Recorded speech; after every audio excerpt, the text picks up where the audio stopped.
Fox News alert now, new details from an extraordinary conference call with Democratic committee chairs. Speaker Pelosi urging fellow Democrats to focus on investigations rather than impeachment in the wake of the special counsel's report on Russia's interference in the 2016 election. Speaker Pelosi reportedly telling a divided caucus, quote, "This isn't about Democrats or Republicans. It's about saving our democracy. We don't have to go to articles of impeachment to obtain the facts, the presentation of the facts." Sources tell Fox News that House Financial Services Chair Maxine Waters spoke up, saying she still supports impeachment, but won't seek to influence anyone else on it. The Democratic 2020 contenders, like Senator Kamala Harris, see no need for caution, though. Watch. I believe Congress should take the steps towards impeachment. I'm also a realist. The Republicans hold the majority. I've not seen any evidence to suggest that they will weigh on the facts instead of on partisan adherence to being protective of this president. And that's what concerns me and what will be the eventual outcome. So we have to be realistic about what might be the end result, but that doesn't mean the process should not take hold. Republican Mike Turner, who sits on the House Intelligence Committee, says there is plenty of work that Congress needs to do instead of focusing on investigations. And he faults Speaker Pelosi for giving energy to a movement to investigate the president. Well, I think there's a lot of dissension that's going on among the party, but at the same time, she's given tremendous encouragement to this investigation ad nauseum.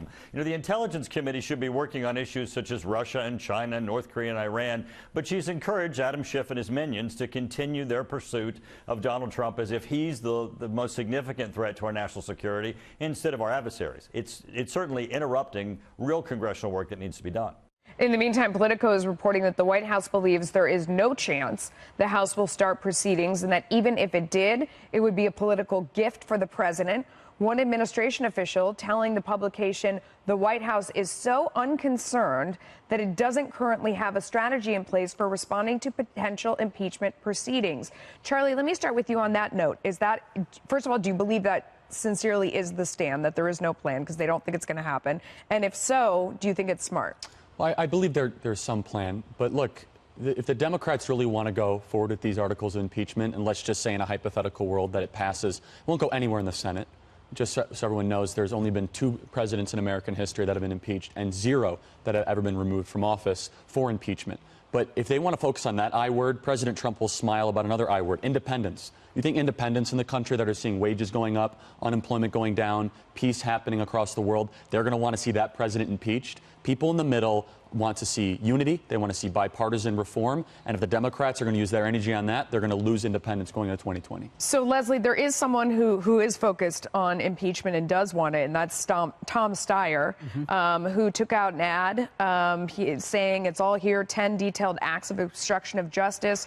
Robert Mueller report lays out the roadmap for impeachment against the president. And then it goes on to say, Congress, do your job. I'm Tom Steyer. Put that message out. Obviously very influential within the party. What does that mean? I've interviewed Tom Steyer, and I asked him point blank because, to Kamala Harris's point, there are realities here.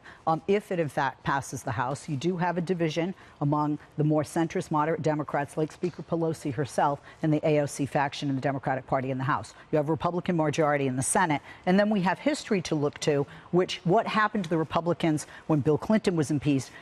It benefited Clinton. His ratings went out. Newt Gingrich, you know, so what he said is, and some people in Congress feel this way, that may be on the fence as to whether they're going to be AOC side or Pelosi side of this argument, which is Congress has a responsibility to the American people, to the Constitution, to do the investigation, and even if it's not going to pass in the Senate, to bring the articles of impeachment, because it is their position, and not just their position, their congressional responsibility to have oversight over the executive branch, specifically the president. And they look to 2 issues, which are obstruction and witness tampering. Well, first, I think it's amazing that we're calling Nancy Pelosi a moderate Democrat now. I mean, she's not a moderate Democrat. She's always been an extremist. We just have more extremists in the Democratic Party at this point in time. She's not a moderate. She finds herself very progressive. But when it comes to the Mueller report, okay, we've gone from Bob Mueller is the end-all be-all. We trust what he's going to say, and that's what we'll protect him. We want to introduce legislation to protect him. Mitch McConnell was chided in the Senate for not bringing that legislation to the floor multiple times to vote on it, and yet now here we are without about any kind of collusion, and Democrats want to focus on an obstruction claim that the Attorney General said doesn't play out in terms of the evidence. And so my question for Democrats is, you subpoenaed Don McGahn yesterday to come in front of the Intelligence Committee or the House Oversight Committee and testify. Out of the 30 hours of what he testified in front of Mueller about, which is in the report, what are you going to find based on the resources that you have as investigators that Bob Mueller didn't find? And the answer is nothing. So Democrats have the benefit of talking about impeachment as a talking point for political reasons. Yeah. And actually, they have the benefit of actually introducing articles and voting on it because they know it's not going to go anywhere. So they can say to their base, right, we voted on impeachment, we tried, and the Republicans didn't want to hold the administration accountable. When it comes to how people feel about the Mueller investigation, however, at this point, most people think it was a witch hunt, and his credibility actually went down by the end of the investigation, and people just want to move on. So it's a double-edged sword, but I do think the White House is more prepared than they're letting on for the investigation. Go ahead. And to your point about it being a talking point, I think for someone like Kamala Harris, who knows that her base loves the impeachment talk, then they're going to keep talking about it. But for the rest of the Democrats, I feel like, look, we now know at this point there was no collusion, so you knew people were going to hang on to something, right? You knew people were going to keep pounding the pavement about something, and this is one of those things. But I think it's not a surprise. But for Kamala Harris, I mean, you say her base I mean, Democratic base. I mean, the Democratic base. But her area of the country in what she represents now loves impeachment. But if she's going for a broader vote and she's trying to run for president, does it still make sense for her, Charlie? In Manhattan and Malibu, impeachment is very popular. But in Manhattan, we have Kansas, a few other cities. Well, in Manhattan, Kansas, it's not as popular. You know, all kidding aside, middle America, they're starting to see a revitalization of America that they've been promised for decades. Wages are going up, manufacturing is coming back, unemployment at record low levels. Just today, a new report said that Pennsylvania hit the lowest ever unemployment rate ever, lowest ever black unemployment, lowest ever Hispanic unemployment. So look, the radical left, they're demanding revenge. They still have not gotten over the fact that they lost in 2016, and this is their way to try to get back at it. But at this point, I agree, Congress does have an oversight capacity and authority, 100%, but they also delegated that to Robert Mueller. Right. We were told for 2 years, give him space, give him years, give him $30 million.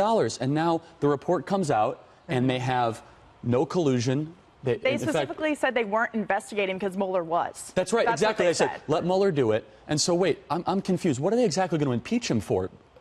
Because they're upset that they lost, or that 10 articles of obstruction as laid out. But if they had a case for obstruction, Mueller would have referred that. Right. Now, the difference here is you're not separating criminal, which was Mueller's responsibility, from political, which is, and ethical, which is congressional responsibility. No, high crimes and misdemeanors. In the Constitution, it says high crimes and misdemeanors. I know what it says in the Constitution. What crime happened? The interpretation of the Constitution, and even former President Gerald Ford said it. Impeachment is whatever the House majority deems it to be at the time. High crimes and misdemeanors is in the actual language of the Constitution. Nixon was never impeached. Clinton was for lying to Congress. Andrew Johnson was for a high crime. All right. Well, that settles that.